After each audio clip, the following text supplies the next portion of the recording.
A few days ago, I got sent this meme right here, and well, it made me laugh. After all, it paints me as this all-powerful entity that scares the games industry. But do I actually want to be the villain? Do I want to bring terror to developers and evaporate the gameplay balance that they spent years designing? No, like all good dictators, I want to be loved and worshipped by all, even the developers of video games. So I started this summer with a desire to turn over a new leaf, to return to my gaming origins and play games normally, the way developers intended. That means no bugs, no glitches, and absolutely no exploits. It was a noble little experiment, I thought, something that might make for an interesting video. So with the Steam Summer Sale, I decided to try and refresh my gaming experience by trying to play 4 games normally, and I absolutely failed. Yeah, it was an utter disaster. I just can't stop breaking video games, and I honestly wasn't even trying to break them. My evil British brain just naturally pushes me to experiment. So yes, I had to document my discoveries into this magical video of me coming to accept that maybe it's good to be the villain. In total, I played these 3 incredible indie games that I absolutely loved, and 1 secret mystery game that I will break at the end. Spoilers, this one is not made by a small humble indie developer, and you probably already own it. Right, so with the setup out of the way, we need to see how I accidentally broke these games. Get yourself comfortable, pop the kettle on, and if you're a developer, you best be begging for mercy in the comments section. Otherwise, you'll be next.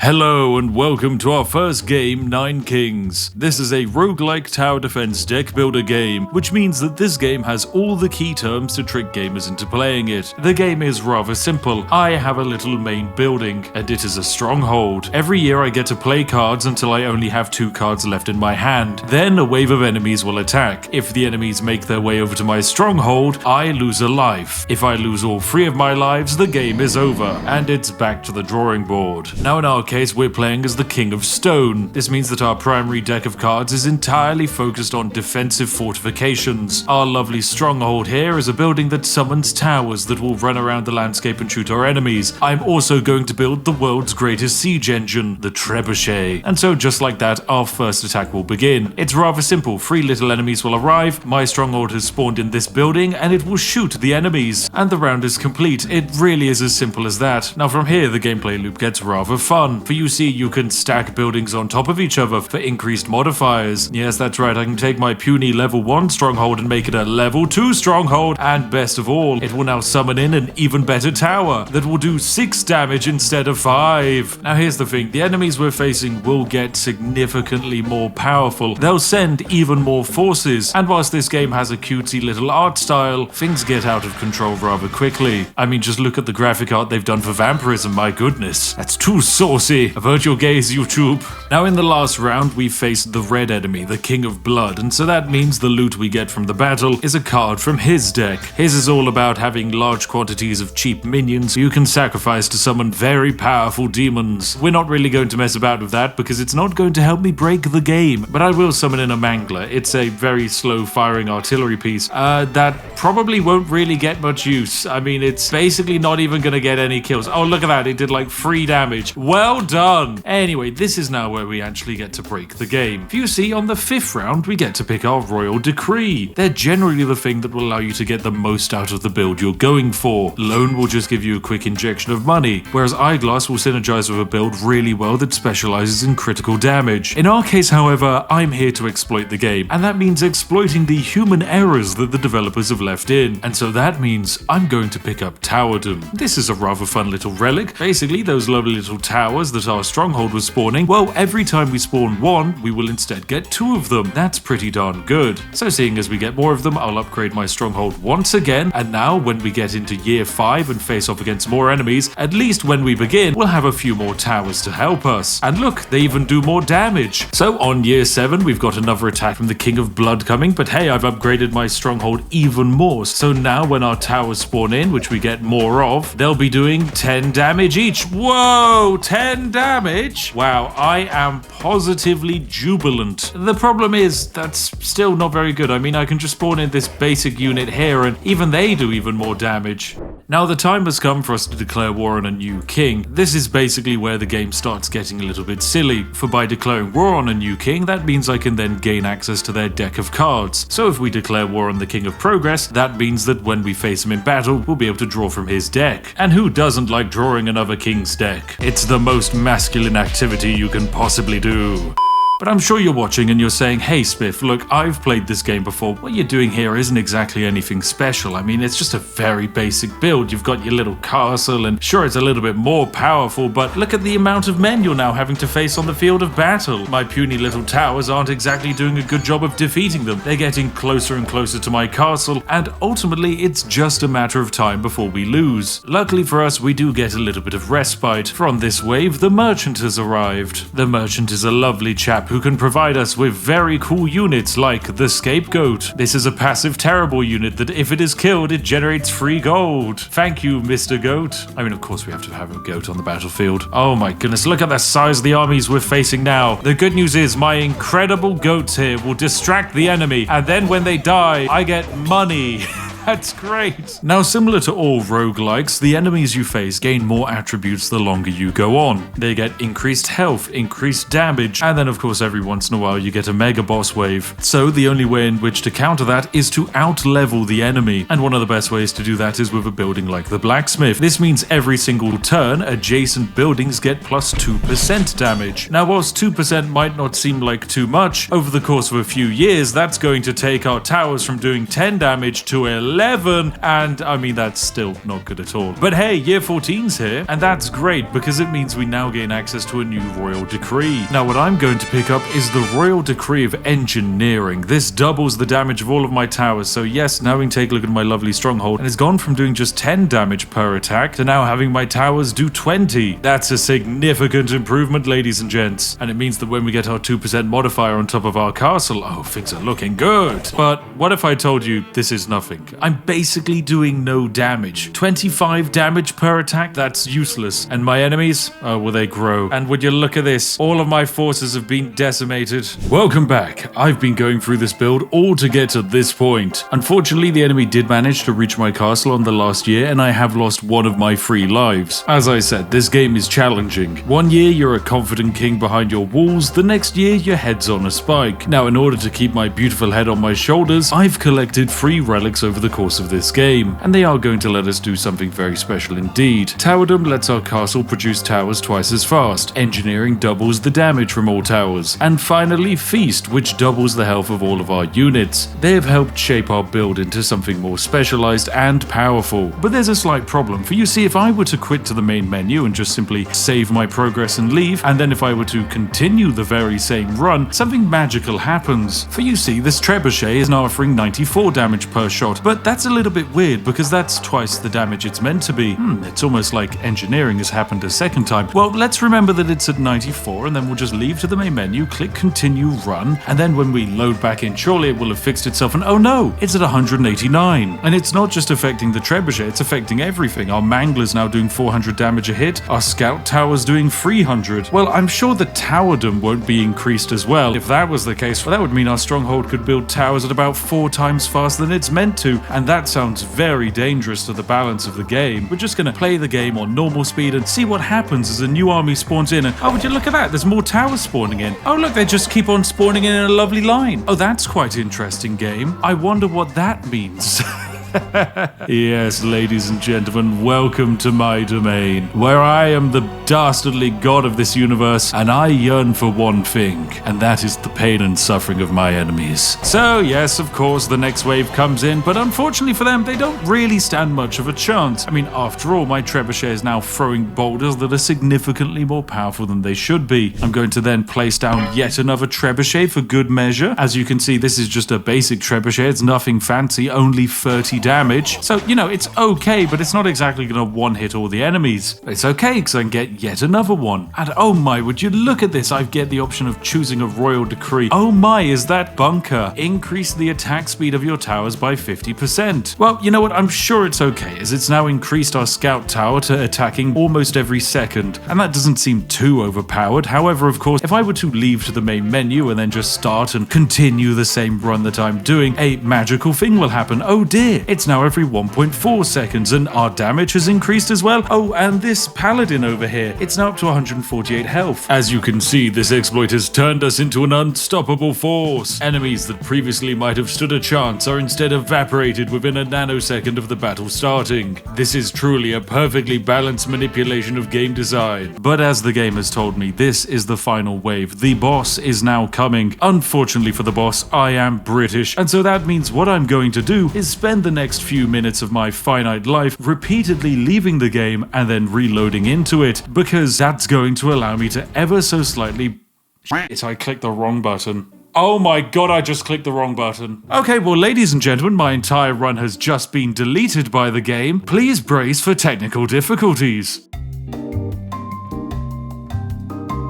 Right, hello, welcome back, ladies and gentlemen. I've been up to my naughtiness again, and I have created something rather devious. Yes, I've got an even better build, so once again, every time I reload the game, all of my towers gain 50% attack speed. My main stronghold can build towers twice as fast, as well as every time I reload, the damage of all of my towers doubles, and all of my units gain double health. Now, that's pretty incredible, because it allows me to do some pretty silly things. For example, I now have this flame tower. This bad boy attacks for 16,000 damage, and it attacks 300 times per second. That's pretty good. And then over here we have what is quite possibly a truly magnificent combination. This is a defender. It's a tank unit that doesn't attack, but it instead reflects all damage that it takes. It currently has a health of 262,000. However, I decided to place them next to boars. These are units that can be mounted by adjacent troops, and for each health point that the boar has, it increases the rider's stat by 1%, meaning because I've cheesed these boars, they are going to give an increase of 61% to all of the defender's stats. That is incredibly good. So yes, here we are on the precipice of a final fight. As you can imagine, it's going to be quite interesting. So let's go see what the final boss has in store for us. Oh my goodness, look at him! He's the god of greed! Let's see how long he lasts. It's over. It's already over, yeah.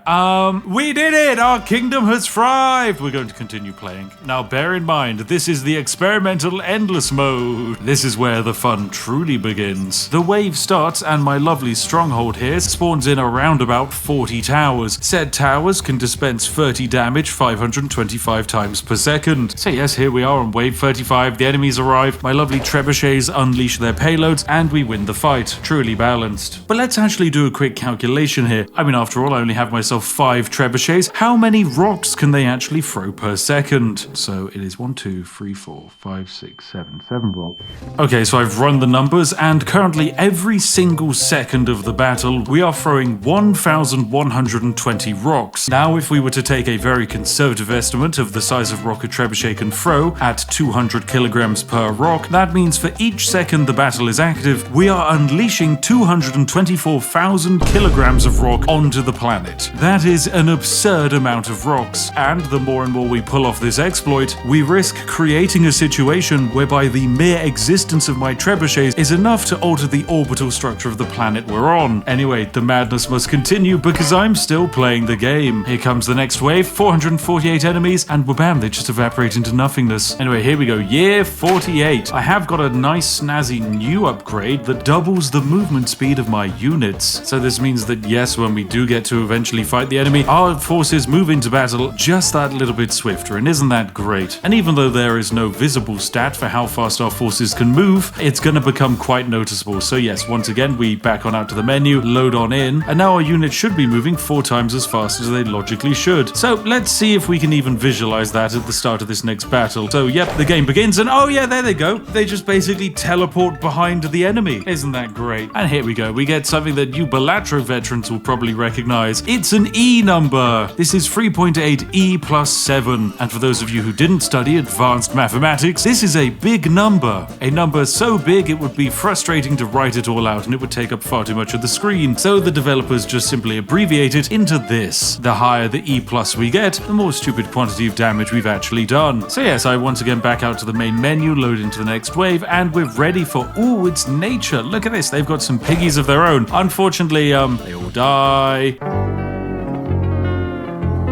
Yep, there goes the frames. Jeez, my goodness. Yeah, the game really is starting to chug now with the amount of things we have on screen. But that's fine. As I said, my goal is to truly break the game, and when it crashes, only then will I be satisfied. So once again, I've reloaded. All of my towers will do even more damage. All of my units will have even more health. And yeah, there was a noise in the background there that probably meant something. We're starting to get a nice bit of progress now. We've unlocked E+8 on our spire here. Now, if that isn't a sign of number going up, I don't know what is. Oh, and here we go. It's now time for another royal decree. We've got quite a few options here. Of course, if we picked up leatherworks again, our units would be moving faster than the speed of light, and I don't really think that's a good idea. Instead, we're going to grab gambling. Gambling allows us to get 2 cards instead of 1 at the end of every wave, which is great if there's something that you actually want to use, and bad if, like me, it's all just terrible. But hey, we can throw it down the well. Sure, that'll be fine. Anyway, it's on to year 60. We've got a big army in front of us. It's got over 500 troops, and yet they lasted less than 500 milliseconds. What a shame. Now look, there are cards that are meant to also help you scale with the game. Take the forest here. Quite simply, every year it adds plus 2% HP to all units, and I mean, hey, that's pretty good. So for this single forest building to match the effects of the feast, you would need 50 years worth of progress, and in order for me to get the feast again, I don't have to wait for the next Royal Council. No, I can just exit the game. You simply can't stop me, video game. I have transcended your limitations. I have become your god, and I want only one thing. I want this world to burn. Okay, year 64 is here. The enemies line up outside. We fire all of our shots. I really feel like the trebuchets are causing a unique problem here because they generate a noise that sounds like the gargling screams of the damned. And on wave 66, the King of Greed is leading his final assault.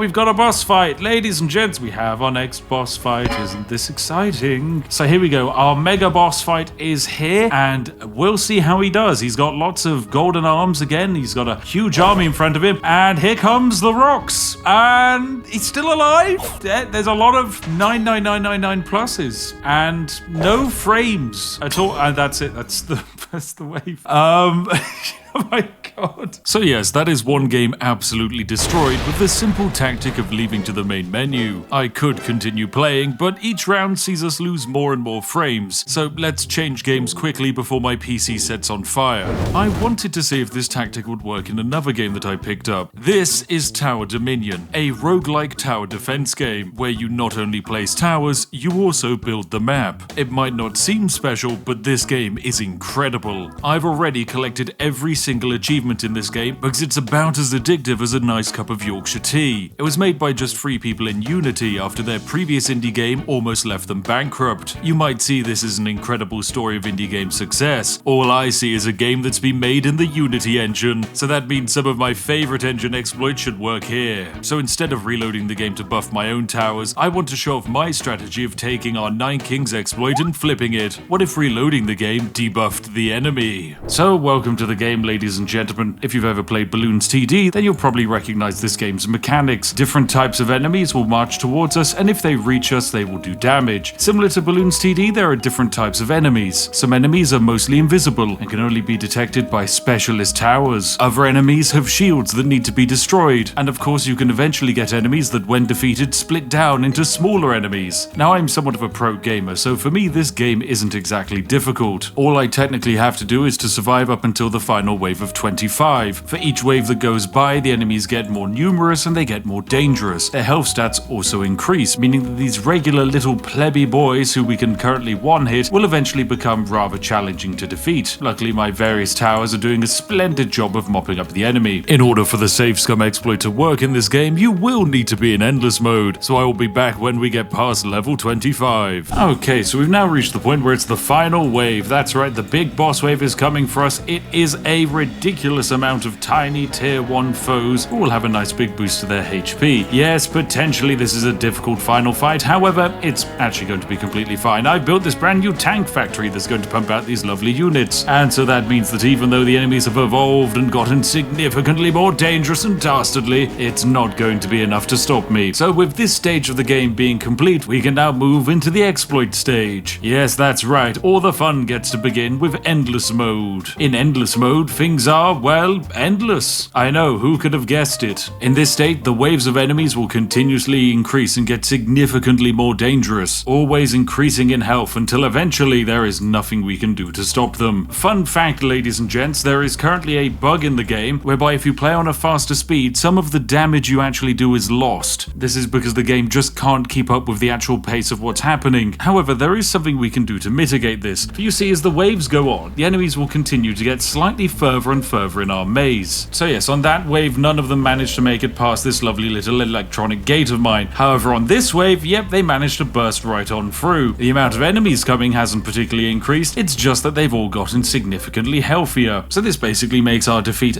absolutely inevitable. There is nothing we can do to stop it. Eventually the enemies will just achieve something stupid like 1,000 billion health, and that's it, game over. But it doesn't have to be this way, for you see, like most video games, a lot of data is stored on the client side, and a lot of that data isn't saved correctly. The exploits between this game and the first aren't exactly duplicates. This time we're not buffing our own units, we're instead debuffing the enemy. As I mentioned, the enemy's health does increase with each wave that you're on in endless mode, but it does that exclusively on the client side. It doesn't save this data with the save file, meaning by backing out to the main menu and having everything saved, the one thing that isn't saved is the percentage increase in enemy health and damage. So that means that when we load back on in like so and I press play, the next wave of enemies arrive, and even though there are more of them, they're not going to make it past this gate. So yes, once again, here the enemies come, they make it nicely up to the gate, and whilst a few of them did manage to make it past the gate, they only managed to reach this point here, rather than this point over here. And so yes, even though we get onto the next wave with significantly more enemies doing significantly more damage, we're still going to actually be completely fine. Look at that, they don't even make it past the gate. All it requires is absolutely cheesing the AI by just backing out to the main menu. Okay, it's wave 42, which now means we've got the Omega Mucos. The guy has somewhere between 35,000 and 42,000 health, which is ridiculous. However, of course, we can very comfortably get around that by simply leaving to the main menu and continuing the run. Yes, there we go. Let's crank back down that health pool so we don't have to worry about it. Is it exploitative? Yes. Do I care? No. Oh look, here's the big boss. Geez, they have a lot of health to deal with. Luckily for me, it's a-okay, as I have a copious amount of tanks now slowly waddling their way towards the enemy. Oh dear, what's the matter, little bosses? Thought you could actually survive till the end of the run? No, I don't think so. Say hello to tanks. Yes, there's quite a lot of them, and each time you collide with one, you lose a large amount of HP. Good luck trying to break through. And so yes, another wave, another set of enemies, this time with a large amount of invisible boys. Of course, it doesn't matter to me, for the tanks are here, and the tanks will destroy all. My goodness, nice try from the enemy, but they can't even make it. So you know what that means? Even more tanks. Yeah, the game just keeps giving me even more tank factories to build, so that's exactly what I'm going to do. Is my tactic a well-balanced strategy? No, not at all. It's a terrible one, but I'm having a good time. And there we have it, ladies and gentlemen. From this point on, we can continue as long as we like, because the enemies don't actually get more difficult. Their health pool simply can't keep up with the challenges that I keep throwing their way. So yes, despite my best efforts of trying not to ruin this game for myself, I've of course managed it. I just can't stop myself from ruining my own video games. Anyway, on to the next one. Hold on! You didn't think I could be satisfied with only one puny little exploit? No, of course not. And that's why after playing a little bit more of the game, I unintentionally discovered yet another way to break this game, and I can't wait to show you this one. Now, for the sake of being pretentious, we won't be using the previous exploit in this section. After all, this is going to be powerful enough on its own. Welcome to a game I'm currently playing. We have reached the endless mode, but that's kind of a challenge. I mean, after all, endless mode is very difficult, enemies start hitting harder, it's all very dangerous. Well, the main reason we managed to get here is thanks to the Slovak howitzer. This is a massive artillery cannon that we can see covers all of this range. It attacks for 182 damage, which is very nice, but the first upgrade you can actually buy for it says that for every 5 seconds it will increase the damage by 25% and the range by 1. How interesting indeed. We can actually see this by starting the next wave. So the wave comes in and the damage is still at 182, but after a few seconds it's now up to 200. How very exciting. There's just one issue. I'm going to now pause the game, but in the background the game is still realizing realized that for every 5 seconds that passes, that cannon needs to increase its range by 1 and gain an extra 25% damage. If I have pressed escape and the game has paused, has the game really paused? And the answer is of course no. Things haven't truly paused. Because if I go back in and hover over my cannon, you'll see that it's now doing 369 damage. Hang on a second, that's 1.5 times the damage it's meant to be doing. And yes, ladies and gentlemen, this is an infinite exploit. As you can see, the gun keeps gaining more range and more damage. There is nothing the game can now do to stop me. Hypothetically, I can sit here and wait for 5 seconds, gain more damage and more range, and eventually this cannon will achieve a damage output so powerful it could blow up the sun. However, that takes time, and thankfully the developers actually included a speed up option. That's right, by clicking this, the game runs 3 times faster. The problem is that 3 times faster also affects our cannon, meaning that even though we're paused, it is now gaining 25% damage at a rate that is 3 times faster than normal. So yes, I can now just leave this be for a while, and then we can come back and see the damage output that has been generated. Right, so it's been over 10 minutes, so now when I return to the game and click on my lovely cannon, I can see it's doing 7,532 damage. Okay, yeah, that's pretty ridiculous. It's safe to say this now allows me to infinitely beat the game. After all, a cannon that can fire 2 rounds a second at 7,000 damage each is going to very easily deal with absolutely any enemy the game throws our way. But with this unit in endless mode, we could be here forever. So let's just throw this exploit onto the pile and move on to my next broken game.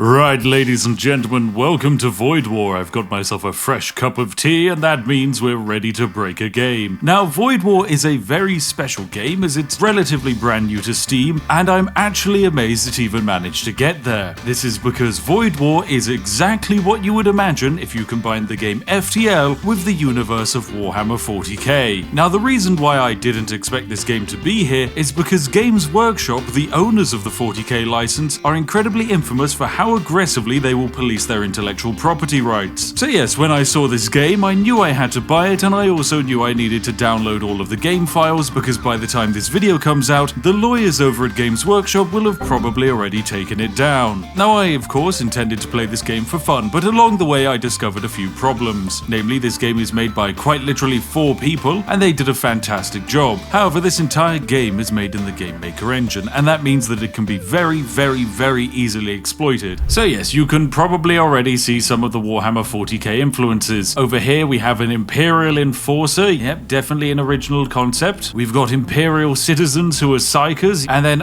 yes, legally definitely not a Space Marine, it's a Death Knight, ladies and gentlemen. Anyway, we're going to be flying on the Relic Freighter B. All we need is a good name for our ship, and so it shall be Spiff's Party Barge. Now I am typing up various names for our crew, which means our commander is called Lycan, we're very mortician called Subscribe, we've got Big Dave the Death Mage, and a Necromancer called Tim. One thing I noticed when I was typing out these names and playing the game is that there is a suspiciously large amount of input delay from me pressing a keyboard key and something actually happening in the game. This of course got me thinking that potentially something dubious is happening here. So yes, into the game we go. The God King has fallen, the Empire is in despair, brothers fight against brothers, and ruinous cults sweep through the stars. And deep within the Imperial core world there's one final hope, the Vault of Souls, and that's what we're basically heading to. The way this game works is we move from one side of the sector all the way to the end, then we move on to an even bigger map and we go all the way from the left all the way to the right. Along the way we need to pick our paths, visit various shops, and fight various enemies. Now the main resource mechanic of this game is actually quite fun. It's balancing your reactor. Your ship has various different subsystems, like for example oxygen. This is a very special room that when powered provides the ability to breathe to all of the people on your ship. If we take away the power from it, eventually everyone will suffocate. We are currently equipped with 2 weapons, one that shoots toxic gas and one that just does damage. However, each of these weapons actually requires 1 unit of power, so there we go, we've sunk in all of our power into all of our systems and we no longer have the ability to power anything else. I can buy upgrades, for example, to improve our shield and give us more defensive abilities, but there's no point in me doing that if I don't have the power in order to use it. So yes, this is the main balancing crutch of the game. And we've made our way to our first first enemy. This is a Gorgothian destroyer. It is hostile towards us, and it is a death cult vessel. So the way this works is quite simple. They're going to start attacking us with their corruption beam here that creates gas. However, we can ever so slightly cheese this with the fact that most of my crew are necromancers. Tim the necromancer can summon ghouls, Lycan can spawn zombies, and so can subscribe. So if we simply let them all cast off their abilities, our little minions get summoned into the world, and they're going to do a good amount of damage. There we go. Look at my lovely little rot spawn. They're so simple, and yet they're glorious at fighting. So yes, we've basically flooded the enemy ship with a copious amount of undead forces, and as a result, they've all died in combat, giving us scrap metal to upgrade our ship with. Oh, and we accidentally blew up the ship after the fact, which has sent all of my lovely zombie minions spinning off into space. Look, their sacrifice was absolutely necessary. It entertained me.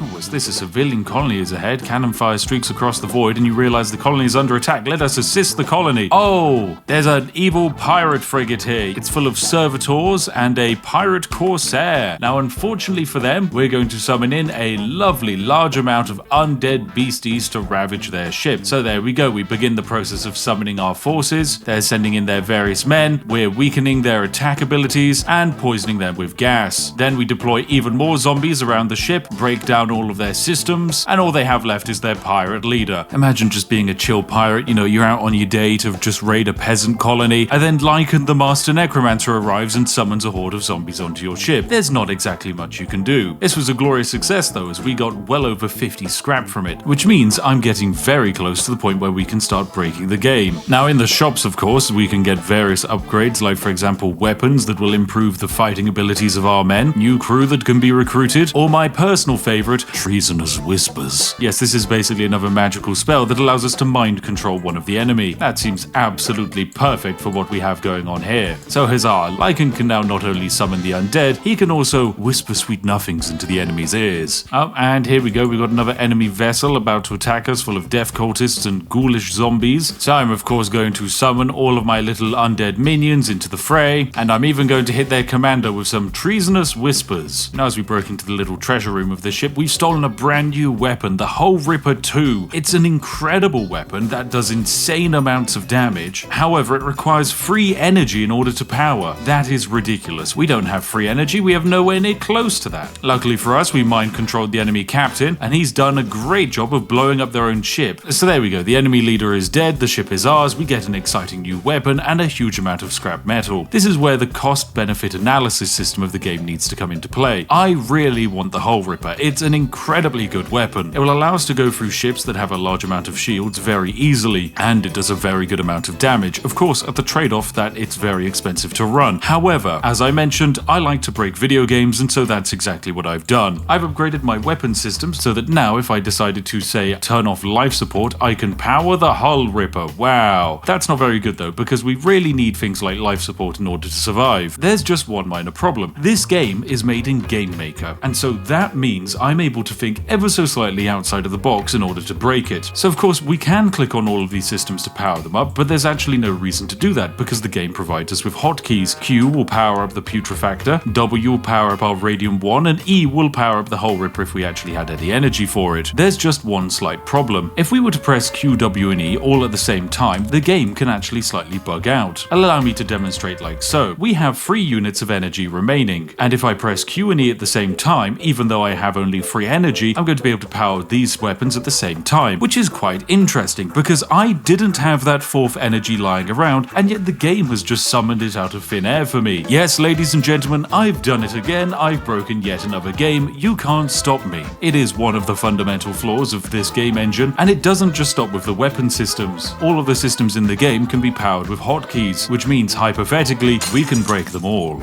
Okay, we've got a lovely pirate ship ahead of us. They've got some dangerous enemies like gene soldiers and these zombies. I'm going to try and take control of the gene soldier and summon in my zombie friends. There we go, we've mind controlled the gene soldier. We did take 1 damage because the enemy actually have weapons that are quite dangerous for us, but in return we can send back the favor with the glorious Hull Ripper. And so there we go, the enemy shields are gone and the ship is basically now ours. There we go, we did it, ladies and gentlemen. Glorious success, and it was definitely thanks to our horrifically overpowered Hull Ripper. So if I now upgrade our weapons once more, we get in an even more exciting position. So now if I press QWE all at the same time, I'm able to power all 3 of my weapons weapons, summoning 2 units of power out of thin air that I don't actually have. That's just the power of pressing your keyboard all at the same time. How perfectly balanced indeed. And here we go, yet another very exciting ship. We're of course going to steal their special loot, break into here, and do copious amounts of damage. There we go. Anyway, now that we have the loot, we don't need the ship, so let's send in the hull ripper, let's send in all of our weapons. Fire them all! Go, my glorious beasties! And there we go, the ship is annihilated. It really is that easy. Now we can get a Radium 2 blaster? That's significantly better than our Radium 1. Okay, I want it, thank you. Okay, now there is definitely no way we can power all of these weapons at the same time, but if I press E and R, yes, I can power these 2 weapons. Perfect. I just need to upgrade the weapons base some more, and then we can have all 4 of our weapons online at the same time without actually meeting the energy requirements. Alright, now we're going to warp into an abstract wound that allows us to fight some mega dangerous enemies. So we have a Pit Lord on the opposite side now, immune to suffocation. It can summon 2 skeletons to a target room. It's a very dangerous thing indeed. Now we're of course going to simply mind control it because that makes the most sense. So there we go, now he's under our control, and oh yes, I need to power up my weapons, don't I? So I'll press E and R at the same time to get my Hull Ripper and Radium 2 going, and then we send off our first wave of undead who will arrive and try and break up this ship a bit. Oh no, the enemy have summoned in zombies to fight us. Okay, so with the enemy shields down, we can now fire off all of our brand new amazing weapons, and there we go, ladies and gentlemen, this is a glorious total victory. The enemy has been destroyed.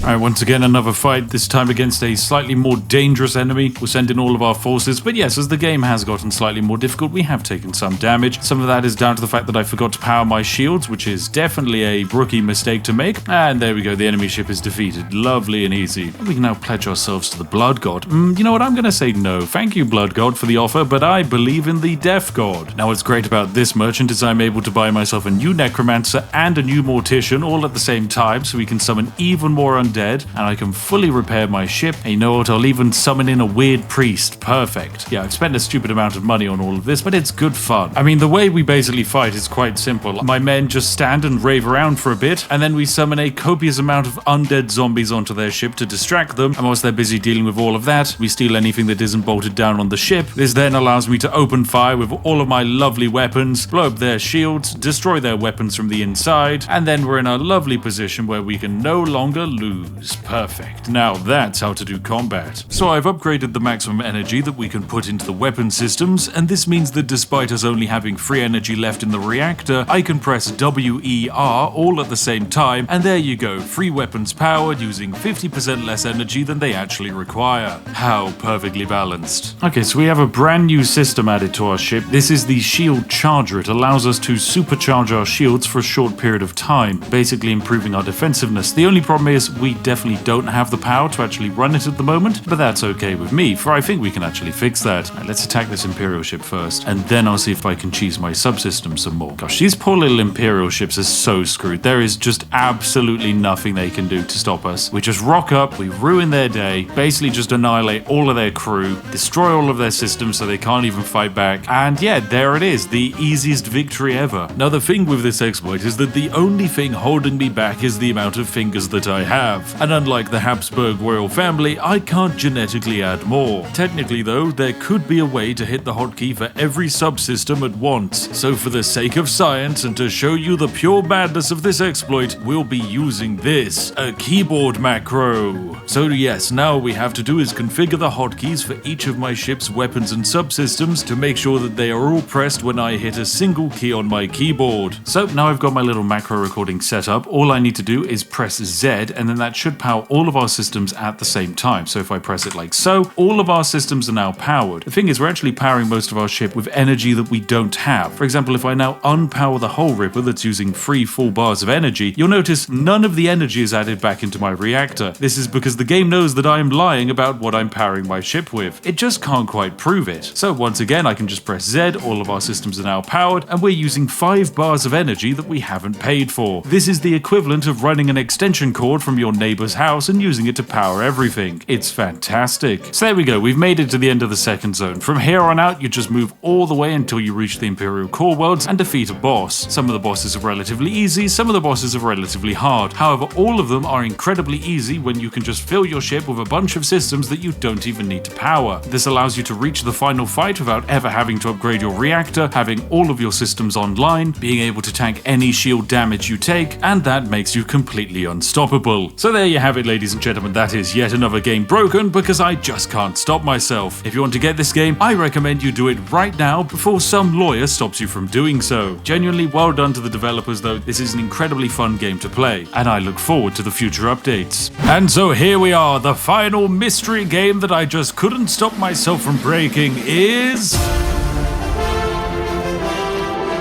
I know, who could have guessed? I absolutely love Oblivion, and I have been systematically destroying all of this game's systems for the last few weeks. I genuinely can't stop myself. I have found so many exploits in this game, it is ridiculous, and almost all of them are ending up in dedicated Oblivion videos. However, today I wanted to show off just one very small, very funny, very weird exploit that doesn't fit into anything else that I'm making. So, welcome into the world of Oblivion. This is my character today, his name is Boy. He was a test character I created to find bugs in the game. And well, Boy has found something truly magnificent, and he wants to share it all with you. You want to listen to him and trust him? He looks like a trustworthy individual. You'd get into his van late at night if he offered to give you a lift home, wouldn't you?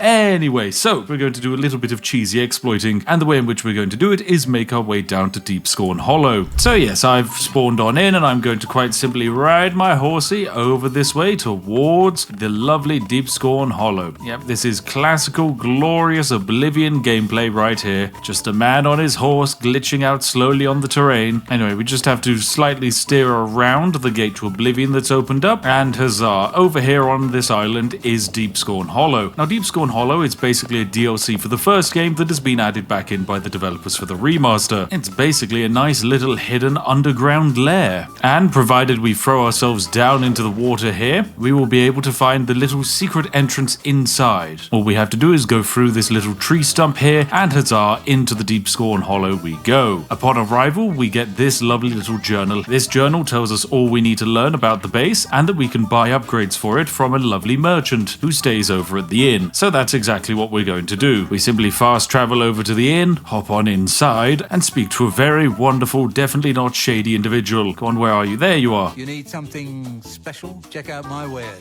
Nice to see you. He's a bit of a rough and tumble gentleman who blinks with his eyelids underneath his eyeballs, and he sells some pretty useful things, like all of these upgrades for the Deep Scorn Hollow. So that's exactly what we're going to do. I'm just going to buy all of these upgrades.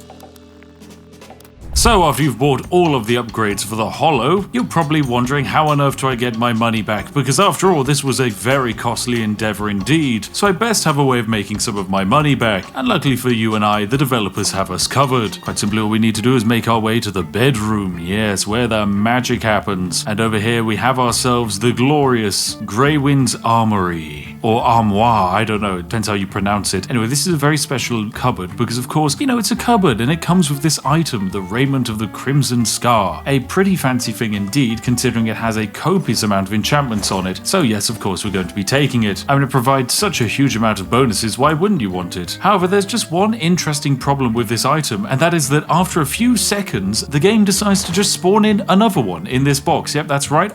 There's a second one that I've now just picked up. So I have two of the exact same item in my inventory right now. How very curious. And then, oh, I look away and there's another one. Sorry, hang on a second, Todd Howard. I now have three of them. Todd, this is a little bit interesting. Okay, slight predicament here. I now have an infinitely spawning supply of cloves here, and these are very well enchanted items that sell for 9,400 gold. So realistically, I could just sit here and every few seconds I can take one of these out, then just teleport to a merchant and sell it for infinite money. Now there is one slight downside here, and that is that any item I actually place inside of here will be destroyed. For example, I can put in this lovely vintage wine, and there we go. After a few seconds, I will check back inside the cupboard, and it has been destroyed by the game. Yes, there is a line of code in Oblivion somewhere that is endlessly resetting the inventory of this cupboard to make sure it always has this item inside of it. Well done, developers. I'm proud of you. So yes, there we go. I think I have proved that I genuinely can't be stopped. I just love breaking games. It's something that brings me so much joy and happiness and satisfaction. Even when I don't want to, I will always find a way to take a game that you love and cherish and truly enjoy and show you how to completely ruin it. it. That's my cursed superpower, and I think it's fantastic. Anyway, ladies and gentlemen, thank you very much for watching. If you've enjoyed today's video, then give it a like, and why not consider subscribing, so that way you can see the next Oblivion exploits that I have cooking. Of course, a massive thank you to all of our patrons and YouTube channel members for making these videos all the more possible. Each and every one of you is a truly majestic sausage, and if you sat there wondering what video to watch next, why not pick this one on screen now, chosen by me to be perfect for you. Anyway, I'll see each and every one of you in the next one. Have a lovely day, and goodbye for now.